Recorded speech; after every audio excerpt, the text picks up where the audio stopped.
Olá, pessoal, sejam bem-vindos a mais uma oficina da Agência Verso.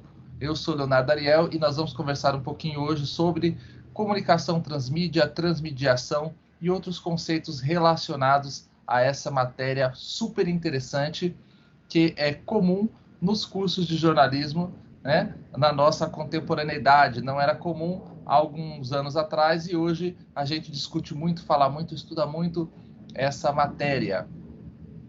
O que seria o transmídia, a narrativa transmídia, a comunicação transmídia, né? É um termo que está na boca das pessoas, a gente estuda bastante, porém a teoria já foi escrita e publicada faz algum tempo, né? Nós hoje estudamos procurando entender como é que os meios de comunicação de massa aplicam, né, essa teoria nas suas produções. O transmídia, né, o conceito de transmídia envolve aí, como o nome diz, né, a mudança, a transição de uma mídia para outra quando a gente pensa na esfera da comunicação. Mas, para começar a falar do assunto, a gente precisa entender primeiro a questão da narrativa, né? Qual é a diferença de você simplesmente contar uma história boba e de você narrar uma história, né? A narrativa, ela é uma história contada com início, meio e fim, com personagens, onde você procura explicar ali um cenário, um contexto, tá? É uma história complexa, contada de maneira bem cuidadosa. Isso seria, então, a narrativa. O texto transmídia, a narrativa transmídia, ela é a narrativa que a gente percebe acontecendo em diversas mídias diferentes, né, em diversos formatos diferentes, aonde em cada formato a gente tem a história sendo contada, a narrativa sendo contada com começo, meio e fim, tá?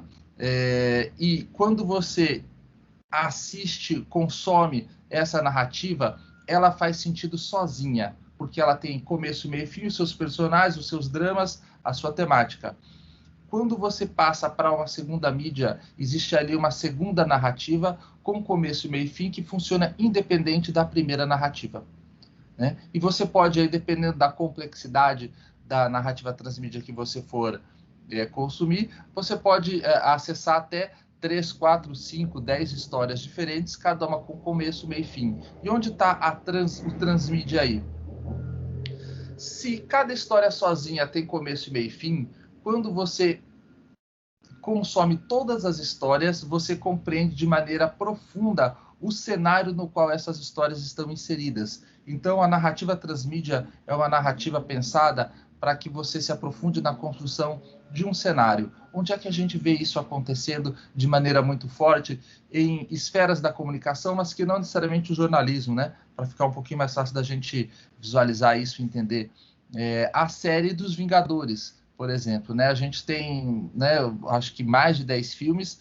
Cada filme você pode assistir sozinho, né, com começo e meio e fim, salvo raras exceções ali dentro da série toda dos Vingadores, como o último filme. Se você assistir sem assistir os outros, ele ainda vai fazer sentido, mas talvez fique um pouco estranho, porque você perdeu algumas coisas ali que viriam antes. Mas quando você assiste todos os filmes da série dos Vingadores, você compreende a trama, o cenário todo que existe, né, por trás de todos aqueles filmes, tá? Isso seria uma maneira da gente visualizar a narrativa transmídia. Além da série Vingadores, a gente pode ver, por exemplo, o exemplo redundante, né?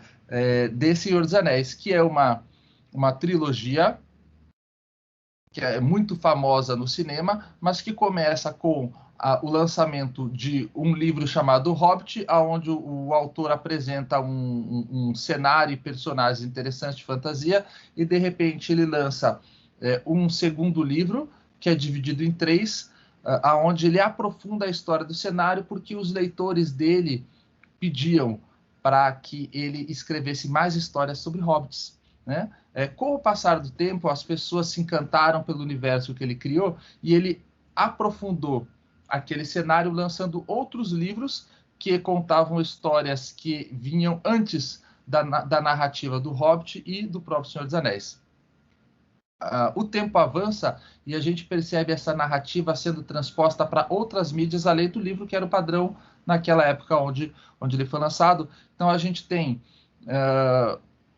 uma versão para o cinema feito na Rússia, uma versão de animação feita, se não me engano, nos Estados Unidos, até que a gente chegue ao clássico, né, a clássica trilogia que foi para o cinema coisa de 10 anos atrás, um pouco mais, que também é acompanhada de jogos, né? Então você tem a história toda do cenário sendo contada em várias narrativas diferentes, com várias mídias diferentes, você compreende o cenário com profundidade quando você acessa a todas elas, mas cada uma funciona de maneira independente. Isso seria o transmídia, certo, gente? E a ideia da narrativa dentro da lógica do transmídia, tá? Quando nós estudamos a comunicação transmídia, naturalmente aparecem outros conceitos super importantes que a gente precisa ter em mente quando tenta entender do que essa disciplina toda fala, né? Por exemplo, conceitos como convergência, cultura participativa, inteligência coletiva e o próprio conceito da transmediação, né? O que seria isso, né? O que esses termos têm a ver com a comunicação transmídia, a narrativa transmídia e também o jornalismo transmídia, né? A gente vive hoje uma era muito interessante, muito perturbadora também, onde, né, toda a informação está acessível aqui, ó, né, na palma da nossa mão, com o celular. Eu costumo dizer que a gente é quase um alienígena, né? Quando é que na história alguém conseguiu fazer isso que a gente faz com o celular hoje, tá? E no mundo no qual a gente tem o acesso à informação na ponta dos dedos, que não é algo novo, tá? A internet, ela é deveras antiga, mas a internet como nós temos hoje, com uma tecnologia, vamos dizer assim, de ponta, com conexões rápidas, né? Aparelhos com muita memória, com câmeras potentes, né? Com a capacidade de você acessar vários aplicativos e vários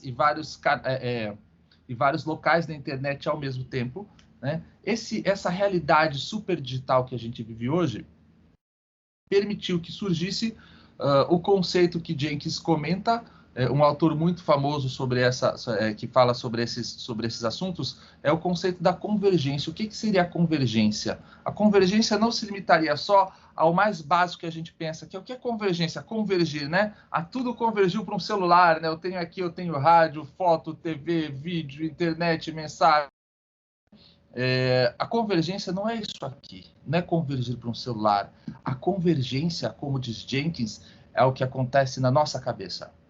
Isso aqui é o interessante que ele traz para a gente. Convergência é uma mudança de comportamento, é uma mudança na cabeça das pessoas, na cabeça dos consumidores, que não mais são somente receptores passivos das peças de comunicação, das peças de narrativa que são disseminadas na internet diariamente através dos canais de comunicação tradicionais e também dos amadores.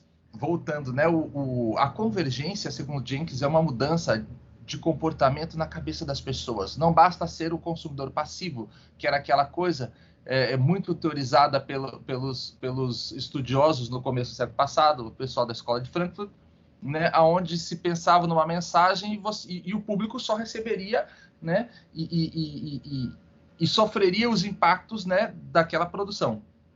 Na época da convergência, né, o consumidor também é agente, né? Ele gosta, ele diz que gosta e ele tem um espaço para explicar o que ele pensa. Ele não gosta e diz que não gosta e tem o espaço na internet para ele divulgar o conhecimento dele, né? A convergência é uma mudança na cabeça das pessoas que assistem TV, mexem no computador, entram numa mídia social pelo celular, fazem uma tarefa de casa, tudo ao mesmo tempo, tá? Além disso, a convergência nos leva a um outro conceito que é muito interessante, que é o da cultura participativa. Tendo um ambiente no qual é possível que nós,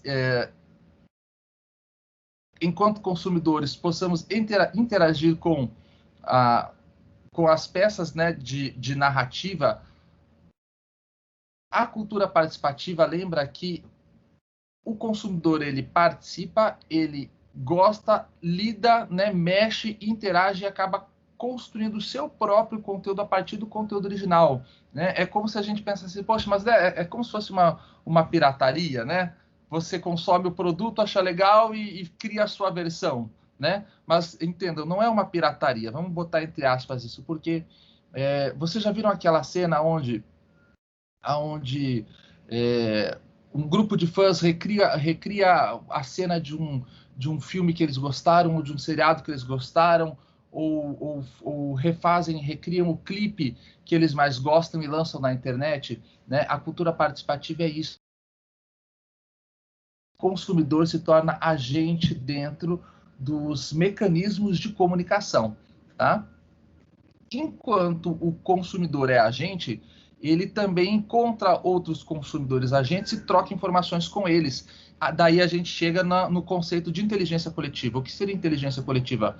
Você está isolado no teu computador e você acaba encontrando alguém isolado no computador dele lá do outro lado do mundo e vocês têm uma pergunta, né, uma pergunta em comum sobre um tema que lhes agrada, né? Pode ser um tema político, um tema de cultura, enfim, né? E você tem aquela dúvida, você coloca na internet e você percebe que essa pessoa teve essa dúvida ontem, descobriu a resposta e jogou na internet e você acessa a pesquisa dela, né? Isso é a inteligência coletiva. Hoje é possível criar uma síntese em conjunto com pessoas que você nunca viu sobre um determinado assunto, né? A inteligência coletiva, a interação entre as pessoas para resolver um problema. Por exemplo, você teve teve um probleminha no seu carro, aconteceu comigo essa semana, né? Percebi que tinha um barulho de água, né? E fui entrar na internet e perguntar por que a porta do meu carro faz um barulho de água. É porque tem um dreno, né, na parte de baixo da porta que devia estar emperrado. Quando eu fui mexer ali no dreno, né, percebi que a água saiu. Era isso, né? Era o dreno sujo. Quando é que eu ia descobrir que era o dreno sujo? Se eu fosse numa oficina, nunca iam me dizer. A internet me deu essa resposta, tá? Isso seria a inteligência coletiva. Dentro desse universo de convergência, cultura participativa e inteligência coletiva, existe a comunicação transmídia e o processo de transmediação. O que seria a transmediação? Uma vez que o transmídia seria contar várias histórias em várias mídias e, através delas, aprofundar um cenário. A transmediação seria a produção, o pensamento, o exercício dentro dos meios de comunicação das pessoas que produzem o conteúdo para elaborar estratégias transmídia que alcancem o público. Quem que fez isso muito bem e já faz alguns anos? A Globo, né? Com a produção de novelas. Há muitos anos atrás, eu lembro que fui fazer um cursinho de informática e tinha um pessoal lá na hora do intervalo que a gente podia acessar a internet e tal, e tinha um pessoal mais novo, assim, só, né? O pessoal mais novo, eles entravam no site para ver Malhação. O que tem para ver de Malhação, gente? Você já está vendo a novela, você vai ver no site para aproveitar um pouco mais do conteúdo, né?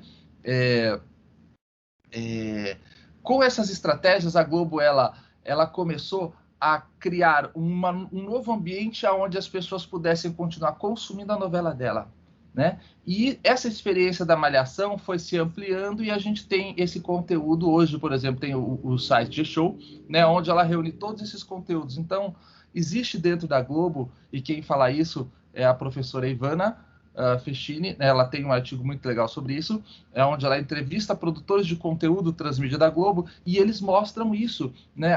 Quando a novela é concebida, alguém do núcleo transmídia vai participar das reuniões de produção da novela para pensar dentro daquela ideia que está sendo criada, daquela narrativa que está sendo criada, como é que eles vão elaborar conteúdos que mantenham os telespectadores na novela, no site, no blog, no Instagram, jogando um joguinho, consumindo um conteúdo em outras plataformas, né? E funciona muito bem, né? A gente vê isso em outros momentos da Globo, quando ela cria clipes e vídeos e joga na internet para que você acesse aquele clipe que o personagem viu na hora da novela, você termina a novela e vai assistir. A gente percebeu isso em seriados também, como o seriado Breaking Bad, o filho do personagem principal cria um site e você acha super interessante quando você vê no seriado, e quando termina o episódio, você entra na internet, o site que você viu lá na tela, aparecendo na tela né,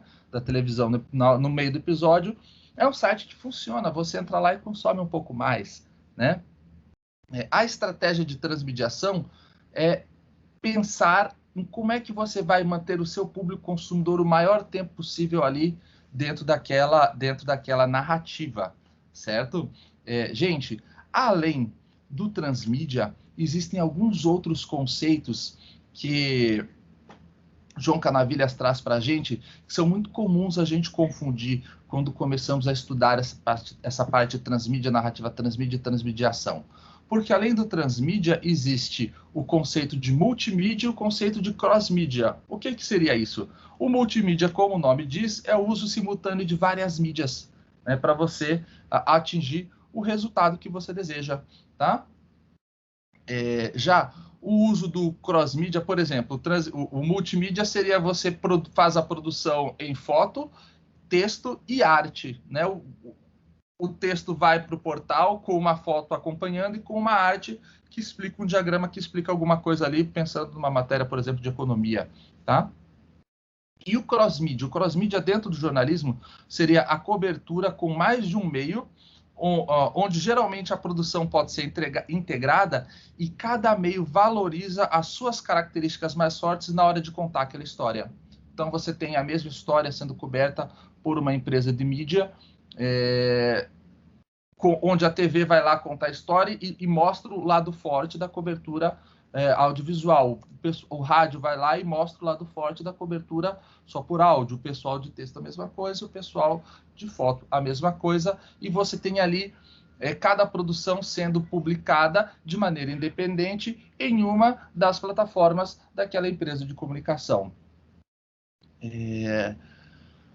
O transmídia, dentro do jornalismo, seriam as histórias contadas em diferentes meios, aonde cada meio contribui para a formação de um universo mais complexo dentro daquele assunto, certo? Sendo que, para que o transmídia funcione dentro do jornalismo, porque jornalismo transmídia é uma coisa e só uma narrativa transmídia seria outra, né? É muito mais difícil aplicar dentro do jornalismo o conceito de transmídia.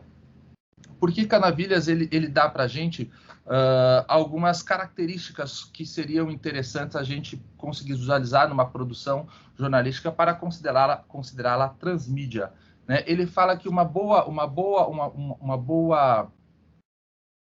peça de jornalismo transmídia ela teria que ter interatividade, hipertextualidade e, por que não, também a paratextualidade. Dentro da hipertextualidade, teria que ter a multimedialidade e a contextualização, né? Como é que a gente vai ver isso aí dentro do jornalismo, né, de uma matéria transmídia? A interatividade seria a capacidade que você confere ao colocar a sua matéria no ar, de permitir ao consumidor se relacionar com aquele conteúdo. Tá? Você disponibiliza ele acesso a hora que ele quer, ele pode curtir, ele pode comentar, ele pode compartilhar, ele pode não gostar. Tá? A hipertextualidade seria a conexão entre diversos produtos digitais de mídia através dos links. Os famosos links ficam ali marcados de cor diferente, às vezes, né, com um traçadinho. Você clica e abre uma nova janela, seria o hipertexto, né, o famoso hipertexto. E o que seria o paratexto? Né? O paratexto, eles seriam as dicas que você coloca dentro da sua peça de comunicação para guiar e orientar o consumo. Né? Podem ser títulos, subtítulos ou intertítulos, se a gente for pensar num texto, num texto somente verbal.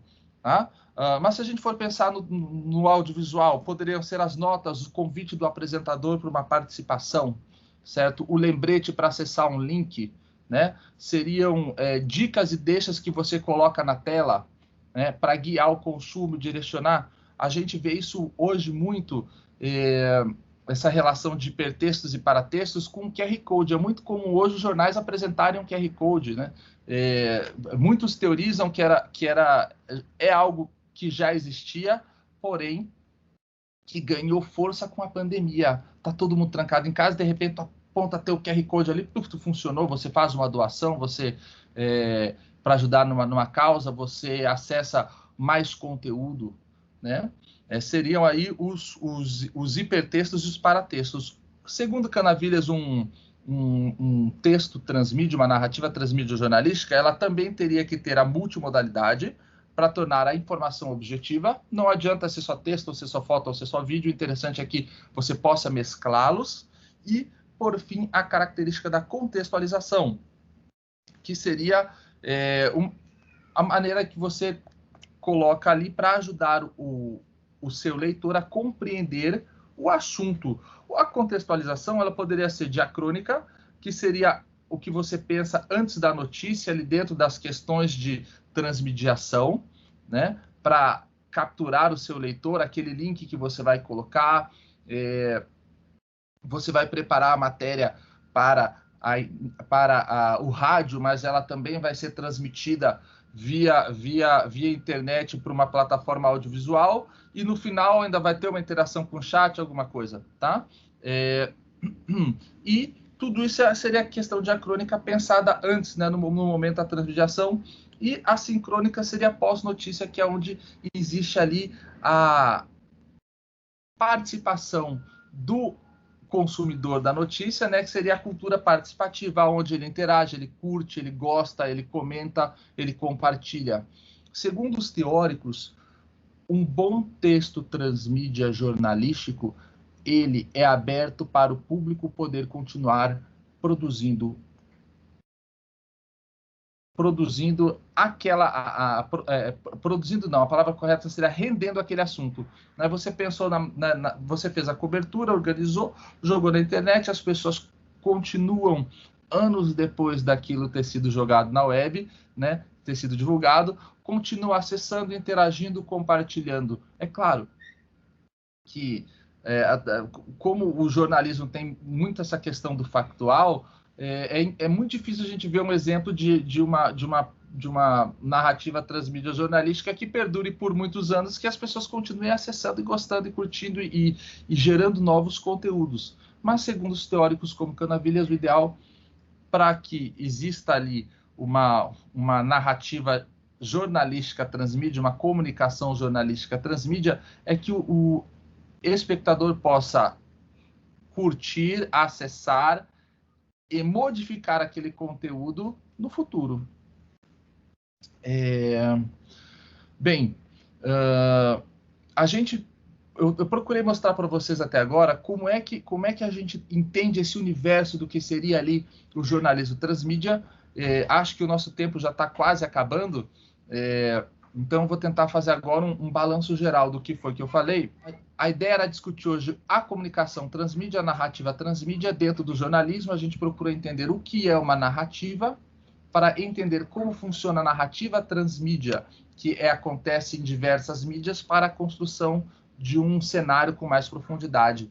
Dentro de um conceito onde a gente, dentro de um cenário onde a gente lida diariamente com conceitos como convergência, que é a mudança de atitude de pensamento do consumidor, a cultura participativa, onde ele é acostumado a interagir, a mexer, a compartilhar, a produzir conteúdo, e a inteligência coletiva, onde os consumidores se reúnem, mesmo estando muito distantes, para conseguir resolver problemas em comum. Né? Nesse cenário superdigital, que é possível hoje porque a gente tem a internet rápida, tem várias plataformas e várias mídias possíveis para acessar, e está toda hora na internet, é que surge a narrativa transmídia como a gente conhece e os processos de transmediação, que seriam as estratégias para gerar conteúdo e fazer com que as pessoas continuem interagindo com esse conteúdo. O transmídia, ele pode ser visto, né, pode ser encontrado ali com características como a interatividade dos consumidores, a hipertextualidade, que seria a ligação de vários textos por links, a paratextualidade, que seriam guias que você coloca ali no meio no meio do seu texto para guiar os leitores. A multimodalidade, para que o texto não fique frio, para que não seja só verbal, que ele seja verbal, visual, multimodal, né? E a contextualização, que é onde a gente percebe a possibilidade de ajudar o leitor a compreender o assunto e também permitindo a ele modificar esse assunto. A gente viu isso na história da televisão, na história do jornalismo, na história do rádio nos últimos anos, acontecendo de maneira muito intensa, né?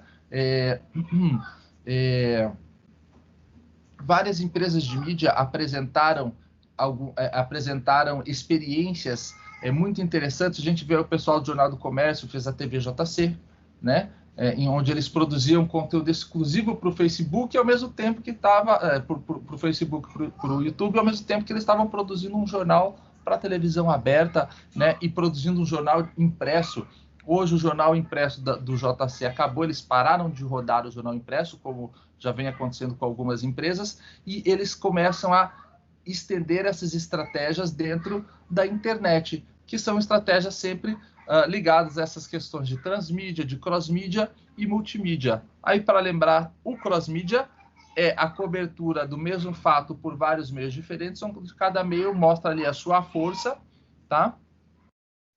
Mas elas não necessariamente interagem entre si. E o transmídia seria, o multimídia seria o uso de mais de uma mídia, né, para engrandecer aquele texto, e o transmídia seria várias histórias contadas de maneira diferente, cada uma é independente, faz sentido sozinha, mas juntas elas te mostram de maneira mais profunda o conteúdo. Fica então uma dica para vocês, tem um trabalho que é bem legal, que foi da Folha, chamado Tudo Sobre, né? Esse trabalho já tem aí alguns anos já, mas vocês procurem lá Tudo Sobre, tem todo sobre o Rio em Transformação, tudo sobre Belo Monte, são conteúdos muito interessantes, onde você vai poder perceber como é que funciona essa estratégia de transmediação. Né? Como foi esse tudo sobre Belo Monte?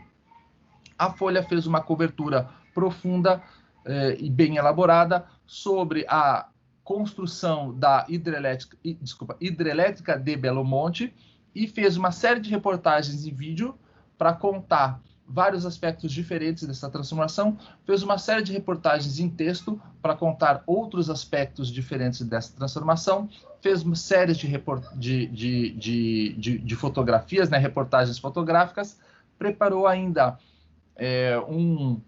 um ambiente virtual e digital, onde você pode fazer um sobrevoo de helicóptero, como se fosse um joguinho, para você ver como é que ficaria no caso, porque, né, foi uma matéria feita há muito tempo, como é que ficaria a usina, né, hidrelétrica pronta. E esse conteúdo está todo disponível na internet para você dar uma olhada e ver como é que funciona. Obviamente, quando você for no site, você vai perceber que no site não tem espaço para curtir, compartilhar, para falar, para mexer, mas quando você acessa os vídeos, por conta da plataforma, aí é possível você ver as curtidas, os compartilhamentos, onde as pessoas comentam, onde gostam, onde não gostam. É um exemplo interessante para a gente perceber a estratégia de transmediação dentro do jornalismo feito no Brasil hoje. Isso, Léo, em nome da Verso, muitíssimo obrigada, viu, pela sua presença, pela sua contribuição com esse momento da gente. Temos aqui presentes Mariana, Beatriz e Derson. Mariana comentou em algum momento, quando você estava dando o exemplo, eu acredito que foi dessa novela da Globo que é adolescente, com o mote adolescente, esqueci agora o nome dela. Malhação? Malhação, isso, que lembrava a experiência do pay-per-view do BBB. É isso mesmo, Mariana? Fiz a conexão correta? Lá eu gostei muito da oficina, foi uma oficina muito boa e atual. O senhor falou sobre essa questão do link, de fazer conexões. Não no jornalismo em si, mas não sei se é multimídia o nome certo. É uma tendência que eu vejo crescer cada vez mais, especialmente para vagas de estágio. Eles colocam os requisitos e o que vai fazer na vaga. E uma das questões é essa, você saber dosar os textos, saber misturá-los e no final formar uma coisa única. Então é muito interessante só abordar isso, porque a gente vai ver na prática, no dia a dia, quando for trabalhar. E é o presente, né, Mariana? A gente não pode nem dizer que é o futuro, é o presente, é o que se faz hoje, né? Você vê, nós temos aí o Jornal do Brasil, há alguns anos já não publica mais o impresso, o Jornal do Comércio, a partir desse ano também já não trabalha mais com impresso, ou seja, o presente é o online, né? Tanto é que eu ultimamente tenho pensado que a gente tem que se corrigir para melhorar os termos que a gente usa em sala de aula, né? Não é mais correto usar impresso, porque não se imprime, né? É o trabalho com o texto mesmo, né? A gente tem o hábito de falar do impresso, do impresso, do impresso, mas não existe mais o impresso, né? O que a gente percebe nos meios de comunicação de massa hoje é que antes existia aquela coisa da linguagem formal e rebuscada, né? Do impresso, que quando a gente ia para o rádio, a gente percebia que ela já trabalhava de maneira mais formal, também assim como na televisão, né? Desculpa, mais informal, assim como na televisão. E hoje, as matérias para a web, elas não têm essa pegada mais densa do texto, do impresso de antes, né? A gente percebe que, na verdade, acabou essa distinção, né? Eu sou o jornalista do impresso, eu sou o jornalista do web, eu sou o jornalista só faço foto. O jornalista sai da redação com o smartphone para ele fazer texto, vídeo, foto e gravar áudio se puder, né? Então ele vai lá para produzir um conteúdo multimodal. E quando ele escreve o texto tem que ser um texto para a web, né? Um texto que não seja denso, que não seja longo, que não seja pesado, até porque quando a gente percebe, né, como é que os textos são colocados na web hoje, né? Você tem o primeiro parágrafo e uma publicidade, aí você rola a página, tem mais um parágrafo, uma publicidade, rola a página, um parágrafo, uma publicidade. Então, você não adianta você escrever um texto muito longo para chegar onde você quer, né? Você tem que perceber que, como a plataforma onde o seu texto vai ser disponibilizado mudou, o espaço muda e a maneira como você tem que escrever muda também, né? A linguagem para a web acaba sendo um pouco mais suave e às vezes ainda, por conta da dinâmica e da velocidade da produção de hoje, ela acaba sendo a linguagem para a web acaba sendo uma linguagem feita com descuido, né? Nem sei se o termo correto seria esse, mas por quê? Porque às vezes na ânsia de publicar antes, o texto vai sem conferir, vai sem revisar, vai com um errinho, né? Aí, como é muito mais fácil tu corrigir o erro hoje, você vai lá e só atualiza a página, tá feito, né? Uma vez o jornal impresso sendo distribuído na rua, não tinha mais como corrigir, era uma nota que você via ratificar no dia anterior, né? Então, essas questões mudam a maneira de produzir, né? E, obviamente, as empresas vão pedir que vocês, quando cheguem lá, que tenham essa sacada, que entendam dessas questões, né? Até porque não é só o grande jornal, como o Jornal do Comércio, os três grandes daqui, as grandes empresas de comunicação que vão pedir isso. O cliente, o seu cliente, o pequenininho, o cliente do bairro, ele vai pedir isso também. Ele vai querer que você faça foto, mas que você pense aí numa questão para a internet, né? Ele vai te chamar para fazer assessoria de imprensa. E a assessoria de imprensa lida com o quê? Na verdade, não é nem mais imprensa, não está impresso, está tudo na web, né? Então você tem que ser um assessor para a web dele, né? Mariana tem uma outra questão que ela gostaria de colocar, Léo. Por favor. É porque desde que eu cheguei no terceiro ano, eu passei a observar a vida com outros olhos, porque eu tenho que fazer redação e tenho que pegar uma série ou um filósofo para encaixar. O senhor falou agora, ela é uma coisa que me fez lembrar de um meme. Eu não lembro ao certo do contexto, mas é aniversário de alguém e a menina diz no áudio, olha, tu quer um texto, então vai ler um livro. E é realmente muito sobre isso. As pessoas hoje não têm paciência de ler um textão jornalístico. Elas querem ler, mas uma coisa curtinha. Então a gente também vai se enquadrando nessa tendência. E sim, concordo com o senhor nessa questão da assessoria. Eles querem que você faça tudo e mais um pouco. Era esse o comentário. Achei ótimo o seu comentário. Vamos discutir uma parte do seu comentário. Você diz assim, antes, eu percebo que hoje as pessoas elas não têm mais paciência de ler o texto. Mas, cara, eu acho que antes era assim também, né? Todo jornal, revista vem com editorial. Quem lê o editorial? O público consumidor geral não lê. Quem lê o editorial é o pessoal do jornal. A maioria vai conversar com as pessoas da rua, quem é que lê o editorial não lê, né? Quando o jornalismo, como a gente conhece hoje, né, com essa pegada da escola americana, trouxe o lead, a simplificação do primeiro parágrafo, quando isso aconteceu, as pessoas se acostumaram a ter a informação principal retida ali no começo. Então, as pessoas passaram a ler jornal como por hábito. Você lia a manchete e lia o lead e passava para a próxima. Manchete, lead, próxima. Aí você passava pelo jornal todo, até porque o hábito de ler um jornal inteiro era, né, demandava muito tempo. E para você ler 3, 4, 5 jornais. Então, as pessoas passaram a se acostumar a ler só o pequeno, né, o básico, a informação que continha ali no início do texto. Então, eu acho que é um costume das pessoas ler pouco, né? E não é um costume de agora. Com a internet, a gente percebe isso se agravar, porque as pessoas querem ler muito, muito mesmo pequenininho, resumido, o que acontece ali. As pessoas não querem nem entrar no site, no portal da empresa de comunicação. Elas geralmente querem aquele resumo de notícia que cabe num tweet de 100 e poucos caracteres, ou que cabe no espaço de um quadradinho ali do Instagram, ou que cabe num vídeo de 30 segundos do TikTok. Né? As pessoas não querem mais que isso. Tem muita coisa para fazer na minha vida do que ficar lendo matérias e matérias inteiras. Eu acho que esse é o pensamento que rola na cabeça da maioria das pessoas hoje, né? Impulsionado pelo ambiente super digital que a gente tem e por esse hábito antigo já de não ler tudo. A gente vive um ambiente no qual nós percebemos que a internet congrega tudo e as pessoas costumam dizer que, né, procuram se informar por canais de mídia responsáveis, mas a gente percebe com o advento aí dessa terrível fake news, dessas terríveis fake news, que na verdade isso é muito balela, né? Aí a provocação será que você aí, estudante de jornalismo, você está se informando direito? Quais são os canais de comunicação que você acessa?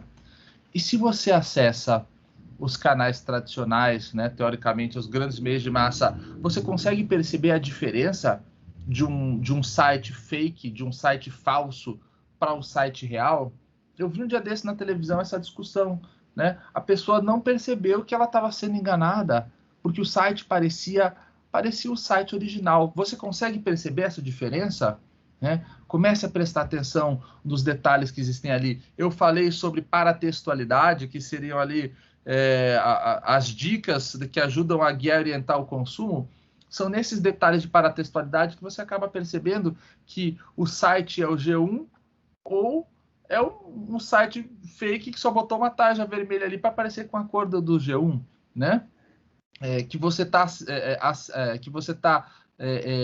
falando, por exemplo, da Globo, né? O que você está acessando ali o site da Folha de Pernambuco e não está acessando um site que, na verdade, maqueia aquela identidade que existe para soltar notícias que não são verdade. Será que você está se informando direito? Será que você já conseguiu adquirir a capacidade de perceber ali se aquele texto, aquela imagem, ela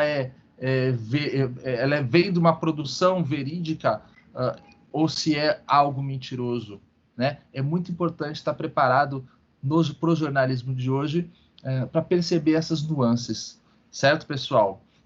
Queria, então, agradecer o espaço que a Verso me deu para fazer essa oficina com vocês, deixar esse conteúdo aqui na web para que vocês possam estudar e revisar e se preparar cada vez mais para o mercado, certo?